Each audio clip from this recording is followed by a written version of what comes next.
আসসালামু আলাইকুম ভিউয়ার্স, বিডিএনএস বাংলা নিউজে আপনাদের স্বাগত জানাচ্ছি। শুরুতেই থাকছে সংবাদ শিরোনাম। সিলিংয়ে মোবাইল ফোন রেখে সহকর্মীদের গোসলের ভিডিও করতেন তিনি। আরও জানাবো, ইরানের সাথে ক্রমবর্ধমান উত্তেজনার মধ্যে হরমুজ প্রণালীতে মার্কিন সাবমেরিন। আরও থাকছে, নাগোর্নো কারাবাখ যুদ্ধে নিহত আজারবাইজানির সংখ্যা বেড়েছে 2802-এ। আরও জানাবো, অ্যাবের নৈশভোজের বিল নিয়ে প্রশ্ন উঠল জাপানে। আরও থাকছে, সম্পর্ক স্বাভাবিককরণের চুক্তি চূড়ান্ত করতে ইসরায়েলি প্রতিনিধি দল মরক্কোয়। আরও জানাবো, করোনা আক্রান্তের সংখ্যা 1,80,00,000 ছাড়ালো যুক্তরাষ্ট্রে। হোয়াইট হাউসে উপদেষ্টা পদে নিয়োগ পেলেন মুসলিম অভিবাসী। এ নিয়ে থাকছে বিস্তারিত। আরও জানাবো, টিকা নিলেন জো বাইডেন এবং সবশেষ জানাবো, কানাডায় পাকিস্তানি অধিকার কর্মীর লাশ উদ্ধার। এতক্ষণ শুনছিলেন সংবাদ শিরোনাম, এবার দেখুন এই নিয়ে বিস্তারিত সংবাদ। আর প্রতি ঘন্টার আপডেট নিউজ পেতে আমাদের চ্যানেলটি সাবস্ক্রাইব করে পাশে থাকা বেল বাটনটি চাপুন। এদিকে ইরান ও আরব উপদ্বীপের মাঝ দিয়ে প্রবাহিত কৌশলগত গুরুত্বপূর্ণ জলপথ হরমুজ প্রণালী পাড়ি দিয়েছে মার্কিন সাবমেরিন। এতে আমেরিকান পারমাণবিক জ্বালানি দিয়ে পরিচালিত ক্ষেপণাস্ত্র রয়েছে। ইরানের সাথে ক্রমবর্ধমান উত্তেজনার মধ্যে সোমবার যুক্তরাষ্ট্রের নৌবাহিনী খবরটি নিশ্চিত করেছে। বাহরাইনে অবস্থিত যুক্তরাষ্ট্র নৌবাহিনীর ৫ম নৌ ক্যাম্প থেকে জানানো হয়েছে, ওহিও ক্লাস ক্ষেপণাস্ত্রবাহী সাবমেরিন ইউএসএস জর্জিয়া ছাড়াও 2টি যুদ্ধজাহাজ হরমুজ প্রণালী পাড়ি দিয়েছে। বিবৃতিতে আরও বলা হয়েছে, মার্কিন নৌবাহিনীর আঞ্চলিক সহযোগী ও সমুদ্রপথের সুরক্ষার অঙ্গীকার থেকে সতর্ক সংকেতের অংশ হিসেবে বিরল এই পদক্ষেপ নেওয়া হয়েছে। 154টি টমাহল ক্ষেপণাস্ত্র সজ্জিত ইউএসএস জর্জিয়া একসাথে 66 জন সৈন্য বহন করতে পারে। পারস্য উপসাগরের মাঝে হরমুজ প্রণালী দিয়ে বিশ্বের মোট জ্বালানি তেলের 1/5 সরবরাহ করা হয়। নভেম্বরে ইরানের পরমাণু বিজ্ঞানী ডাক্তার মোহসিন ফখরিজাদের হত্যার পরপরই মার্কিন নৌবাহিনীর বিরল এই পদক্ষেপকে এ অঞ্চলে মার্কিন সামরিক শক্তির প্রভাব প্রদর্শনের অংশ হিসেবে মনে করা হচ্ছে। অপরদিকে ইরানের প্রভাবশালী আল-কুদস ফোর্সের সাবেক প্রধান মেজর জেনারেল কাসেম সুলাইমানির হত্যাকাণ্ডের 2 সপ্তাহ আগে যুক্তরাষ্ট্র এই অগ্রগতির মাধ্যমে ইরানকে সতর্ক করেছে। পারস্য উপসাগর, ওমান উপসাগর এবং ভারত মহাসাগরের কিছু অংশ সহ মোট 2.5 মিলিয়ন বর্গমাইলের 6.5 মিলিয়ন বর্গ কিলোমিটার সমুদ্র ভাগ বাহরাইনের মার্কিন 5ম নৌবহরের আওতাধীন রয়েছে। এদিকে জাপানের সাবেক প্রধানমন্ত্রী শিনজো অ্যাবের বিরুদ্ধে নতুন করে দুর্নীতির অভিযোগ উঠেছে। তার 8 বছরের শাসনকালে দলীয় সমর্থকদের নৈশভোজের খরচ বিষয়ক এক তদন্ত সোমবার দেশটির সরকারি কৌঁসুলিরা তাকে জিজ্ঞাসাবাদ করেছেন। কিয়োদো নিউজ জানায়, সরকারি নৈশভোজ অনুষ্ঠানগুলোর আয় ব্যয়ের হিসাব রাখা হয়নি। অভিযোগে অ্যাবের সচিবের বিরুদ্ধে মামলা দায়ের করানোর চেষ্টা করছে রাষ্ট্রীয় কৌঁসুলিরা। রাজনৈতিক তহবিলের প্রতিবেদনে সব মিলিয়ে $3,83,000 মার্কিন ডলারের উপরে আয় ব্যয়ের হিসাব গরমিল আছে। সন্দেহ করা হচ্ছে, নৈশভোজের বিল মেটাতে অ্যাবের অফিস থেকে $77,000 বেশি বাড়তি অর্থ দেওয়া হয়েছে, যা সম্ভবত রাজনৈতিক তহবিল নিয়ন্ত্রণ আইন লঙ্ঘন করেছে। এদিকে সম্প্রতি শেষ হওয়া নাগোর্নো কারাবাখ যুদ্ধে নিহত আজারবাইজানির সংখ্যা বেড়ে দাঁড়িয়েছে 2,802 জন। যুদ্ধের সময় হারিয়ে যাওয়া আজারবাইজানি সৈন্যদের মাঝে কয়েকজনের লাশ উদ্ধার ও শনাক্তের পর নিহতের সংখ্যা নতুন করে বাড়ার কথা জানায় দেশটির প্রতিরক্ষা মন্ত্রণালয়। সোমবার আজারবাইজানের প্রতিরক্ষা মন্ত্রণালয়ের এক বিবৃতিতে এই খবর নিশ্চিত করেছে। এর আগে প্রতিরক্ষা মন্ত্রণালয় আর্মেনিয়ার সাথে সংঘর্ষে মোট 2,783 আজারবাইজানি নিহত হওয়ার কথা ঘোষণা দিয়েছিল। কর্তৃপক্ষ এখনও নিহত 60 জন সৈন্যকে শনাক্তের চেষ্টা করছে। অপরদিকে নিখোঁজ আছেন প্রায় 40 জনের মতো সৈন্য। এদিকে মরক্কোর সাথে সম্পর্ক স্বাভাবিক করার চুক্তিতে চূড়ান্ত করতে ইসরায়েলের একটি প্রতিনিধি দল রাবাত সফরে গেছে। এই সফরের প্রতিনিধি দলের সদস্যরা মরক্কোর রাজার ষষ্ঠ মোহাম্মদের সাথে দেখা করবে এবং চুক্তি সই করবে। সম্প্রতি ইহুদিবাদী ইসরায়েল এবং মরক্কো দ্বিপক্ষীয় সম্পর্ক স্বাভাবিক করতে একমত হয়েছে।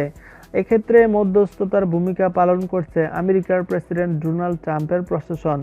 মঙ্গলবার ইসরায়েলের জাতীয় নিরাপত্তা উপদেষ্টা মির সাব্বাতের নেতৃত্বে একটি প্রতিনিধি দল ইসরায়েলি এয়ারলাইন্সের একটি বিমানে করে মরক্কোর উদ্দেশ্যে রওনা দেয়। যে বিমানে করে ইসরায়েলের প্রতিনিধি দল মরক্কো গেছে সে বিমানটি হিব্রু, আরবি এবং ইংরেজি ভাষায় শান্তি শব্দটি পেইন্ট করা হয়েছে। এদিকে জন হপকিন্স বিশ্ববিদ্যালয় থেকে প্রকাশিত সর্বশেষ তথ্য অনুযায়ী মঙ্গলবার সকাল পর্যন্ত মার্কিন যুক্তরাষ্ট্রে 1,80,29,528 জন করোনায় আক্রান্ত হয়েছেন। পাশাপাশি করোনায় সবচেয়ে ক্ষতিগ্রস্ত দেশ যুক্তরাষ্ট্রে মোট 3,19,354 জন মৃত্যুবরণ করেছেন। বিশ্বের প্রথম দেশ হিসেবে যুক্তরাষ্ট্র 2টি করোনার ভ্যাকসিন প্রয়োগের অনুমতি দিয়েছে। ফাইজারের পর গত সপ্তাহে মডার্নার ভ্যাকসিনও অনুমোদন দেয় দেশটি। যুক্তরাষ্ট্রে করোনায় সবচেয়ে বেশি আক্রান্ত হয়েছেন ক্যালিফোর্নিয়ায়। সেখানে 19,07,483 জন করোনায় আক্রান্ত হয়েছেন। এরপরই রয়েছে টেক্সাস, সেখানে মোট আক্রান্ত রোগীর সংখ্যা 16,02,988 জন। এছাড়া ফ্লোরিডায় 12,12,581 জন, ইলিনয়ে 9,05,069 জন এবং নিউ ইয়র্কে 8,57,449 জনের শরীরে করোনা আক্রান্ত হয়েছে। এদিকে হোয়াইট হাউসে বাইডেন হ্যারিস প্রশাসনে পরিবেশ বিষয়ক জাতীয় উপদেষ্টা হিসেবে নিয়োগ দেওয়া হয়েছে পাকিস্তানি বংশোদ্ভূত মার্কিন নাগরিক আলী জাইদিকে। বাইডেন হ্যারিসের ক্ষমতারোহণ অন্তর্বর্তী ওয়েবসাইটে সোমবার এই খবর নিশ্চিত করা হয়েছে। আলী জাইদি বাইডেন প্রশাসনের অধীনে এই পর্যন্ত নিয়োগ পাওয়া সর্বোচ্চ মুসলিম কর্মকর্তা। দায়িত্ব পাওয়ার ঘোষণার পরপরই আলী জাইদি টুইটারে জলবায়ুর পরিবর্তন, কর্মসংস্থান সৃষ্টি এবং পরিবেশ রক্ষায় তার নতুন পরিকল্পনার কথা জানান। একই সাথে তিনি যোগ করেন, নতুন দায়িত্ব পালন করতে তিনি প্রস্তুত আছেন।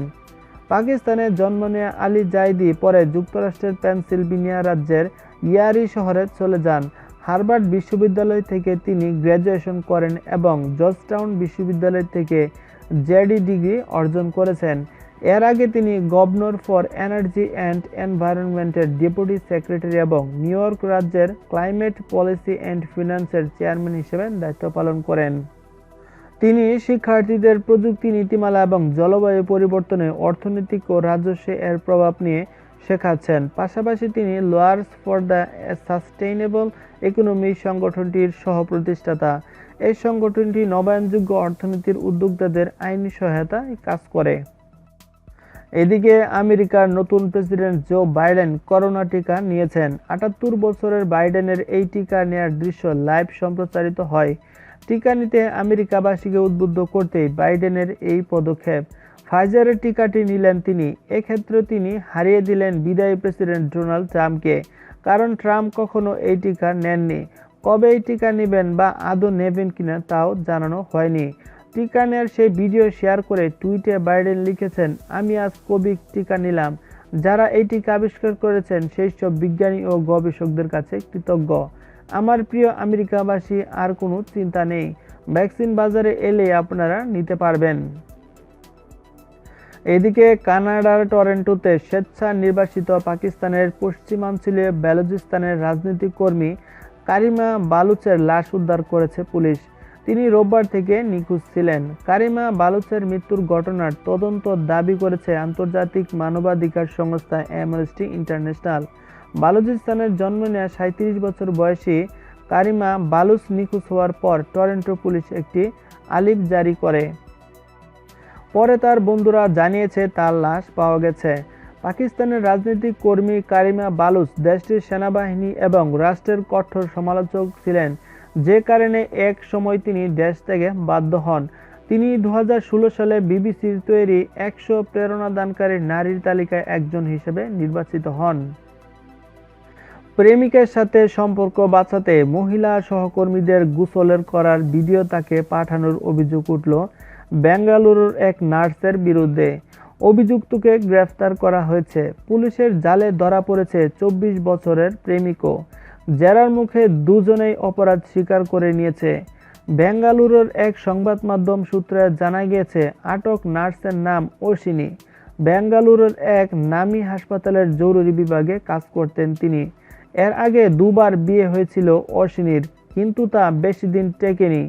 পুলিশকে অশ্বিনী জানিয়েছে, ভুল নম্বরে ফোন করে ফেলে 24 বছরের প্রভুর সাথে তার আলাপ হয়।